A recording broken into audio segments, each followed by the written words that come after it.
जो नीटचा पेपर झाला होता 3 मेला, तो NTA ने नॅशनल टेस्टिंग एजन्सीने आता रद्द करण्याचा निर्णय घेतलेला आहे. यामध्ये आता तुमचं जे काही रिशेड्यूल आहे एक्झामचं ते तुम्हाला NTAच्या अधिकृत वेबसाईटवरती कळेल. त्यामुळे ऑफिशियल वेबसाईटला विद्यार्थ्यांनी व्हिजिट करत राहावी. त्याचबरोबर तुमचं जे नोंदणी आहे आणि जे एक्झाम सेंटर होतं ते तसंच राहणार आहे.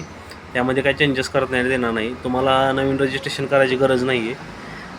जे काही तुमचं जुनं रजिस्ट्रेशन आहे तेच कंटिन्यू राहणार आहे आणि परीक्षा शुल्क देखील भरायची गरज नाही. याउलट त्यांनी असा निर्णय घेतलेला आहे की जे काही तुमच्या अगोदरचं जे काही तुमच्या आता परीक्षा फी घेतलेली होती ती तुम्हाला रिफंड होणार आहे.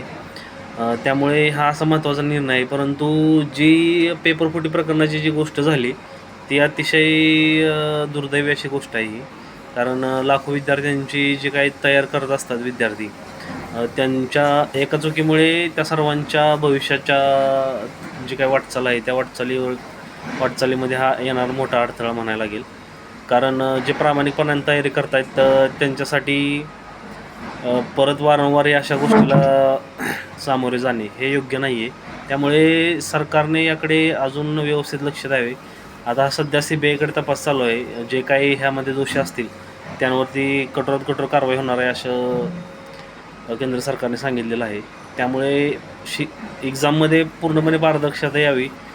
कारण ह्या पाठीमागे देखील बरेच प्रकरणं झालेले आहेत पेपरफुटीचे. गव्हर्मेंट एक्झामचे असेल, जे काही स्पर्धा परीक्षाचे असतील. त्यामुळे थोडं व्यवस्थित लक्ष घालावं सरकारने आणि हे अशा ज्या गोष्टी घडतात त्यावरती लवकरात लवकर निर्बंध आणावेत.